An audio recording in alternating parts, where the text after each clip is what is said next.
Hi friends, I'm doctor Suharlatha, SC ST women industrial chamber of commerce of India chairperson. Friends, మీరు ఈరోజు మీ దృష్టికి ఈ దేశంలో ఉన్నటువంటి మహిళల యొక్క అభివృద్ధి గురించి, ఈ యొక్క సిస్టంలో మహిళల యొక్క ప్రాధాన్యత ఏంటి, ఈ దేశం ప్రధాని మోడీ గారిని కొన్ని క్వశ్చన్లు అడుగుతూ, ఈ యొక్క దేశంలో ఉన్నటువంటి మహిళలు ఎవరైతే ఉన్నారో వారు ఆర్థికంగా ఈ ఫైనాన్షియల్ స్కీమ్స్ అయితే ఉన్నాయో, దేశంలో ఉన్న మహిళలు అభివృద్ధి చెందడానికి ఎన్ని కోట్ల రూపాయలు వస్తున్నారు, ఆ కోట్ల రూపాయలు ఎవరు చెందుతున్నాయి, నీడీ పీపుల్ ఎవరైతే అర్హులైనటువంటి ఆ మహిళలు చెందుతున్నాయా లేదా అనే దాని మీద మాట్లాడుకుందాం.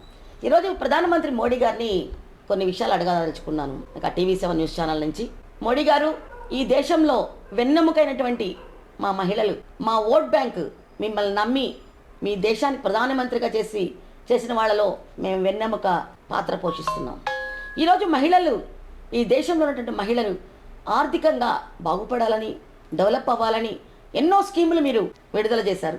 ఆ స్కీములు ఎంతవరకు ఇంప్లిమెంట్ అవుతున్నాయో ప్రధానమంత్రి మోడీ గారి దాకా తెలియకపోవచ్చు. ఈ వ్యవస్థలో ఈ యొక్క స్కీమ్స్ రిలీజ్ చేయడమే కానీ, ఈ యొక్క ఇండస్ట్రీస్ డిపార్ట్మెంట్ ఏదైతే ఉందో, సెంట్రల్ కానీ స్టేట్ కానీ, ఈ యొక్క స్కీమ్స్ ఏవైతే ఉన్నాయో అవి ఎవరికి అందుతున్నాయి, ఎవరి దాకా అందకుండా పోతున్నాయి, ఈ యొక్క స్కీమ్స్ ఎందుకు రిలీజ్ చేశారు, ఆ స్కీమ్స్ ఇంప్లిమెంటేషన్ చేయకపోతే అవి రిలీజ్ చేసే లాభం ఏంటి?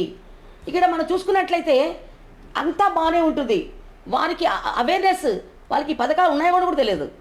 ఈ పథకాలు ఇన్ని ఉన్నాయి, ఇంత సబ్సిడీ ఇస్తున్నారు, ఇంత మా పాత్ర మేము పెట్టాలి, ఇంత పెడితే సబ్సిడీ వస్తుంది అని ఈ దేశంలో దాదాపు మోర్ దెన్ 70% ఉమెన్కి తెలియదు. ఆ తెలియపరచడానికి ఇక కొన్ని వ్యవస్థలు, సంస్థలు తెలియకుండానే ఉంటే మంచిదని చెప్పి భూస్థాపితం చేస్తున్నారు.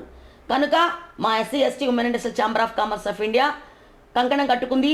ప్రతి దేశంలో ఉన్న ప్రతి బడుగు బలహీన వర్గాల మహిళల్ని, హూ ఆర్ సప్రెస్డ్ డిప్రెస్డ్ ఉమెన్ని మేము ఆర్థికంగా లక్షాధికారులను చేయాలి, వాళ్ళని పారిశ్రామికవేత్త చేయాలి, government, state government, central government schemes వాళ్ళకి తెలియపరచాలి అనే కంకణం కట్టుకున్నాము. ఏ మహిళ అయితే కానీ తెలియకనే, వారి యొక్క ఆర్థికంగా సపోర్ట్ లేకనే వెనక్కి వెళ్తుంది. కానీ ఈరోజు గవర్నమెంట్ స్కీమ్స్, చాలా రకాల స్కీమ్స్ ఉన్నాయి. PMEGPY ఉన్నాయి, క్రెడిట్ గ్యారంటీ స్కీమ్ ఉంది, స్టాండప్ ఇండియా లోన్ ఉంది. ఇవన్నీ కూడా మా ఆర్గనైజేషన్స్ని మీరు సంప్రదించండి, మా కోఆర్డినేటర్స్ సంప్రదించండి.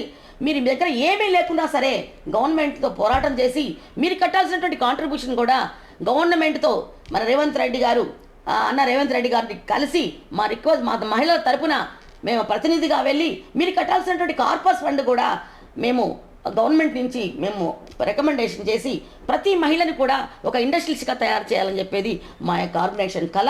దయచేసి ప్రతి మహిళ కూడా, ఎవరైతే ఉత్సాహంగా ఉన్నవాళ్ళు, చదువుకున్న వాళ్ళు, మేము ఇట్లా ఒక చిన్న వ్యాపారం పెట్టుకోవాలి అనుకున్న వాళ్ళు, ఆర్థికంగా లేదు మా దగ్గర, మేము పెట్టాల్సిన కాంట్రిబ్యూషన్ మా దగ్గర లేదని వెనుకడికి వేయకండి. దయచేసి మమ్మల్ని సంప్రదించండి. మేము మీ యొక్క వారధిగా పనిచేస్తూ గవర్నమెంట్కి, మిమ్మల్ని పారిశ్రామికవేత్తలు చేయడానికి, గవర్నమెంట్తో పోరాటం చేసి మిమ్మల్ని పారిశ్రామికం చేయడానికి మేము చేయూతనిస్తామని తెలియజేస్తూ, బ్యాంకర్స్ కానీ, ఇండస్ట్రీ డిపార్ట్మెంట్ కానీ ఇప్పటికైనా కళ్ళు తెరిచి సరైనటువంటి నీడీ పీపుల్కి మీ పథకాలు అందేలాగా, మీ లోన్స్ సంవత్సరం అయిన తర్వాత వెనక్కి పంపించకుండా సరైనటువంటి అర్హులైనటువంటి మహిళలకి ఈ యొక్క పథకాలు అందజేయమని చెప్పి మా ఆర్గనైజేషన్ తెలియజేసుకుంటాం. Thank you so much.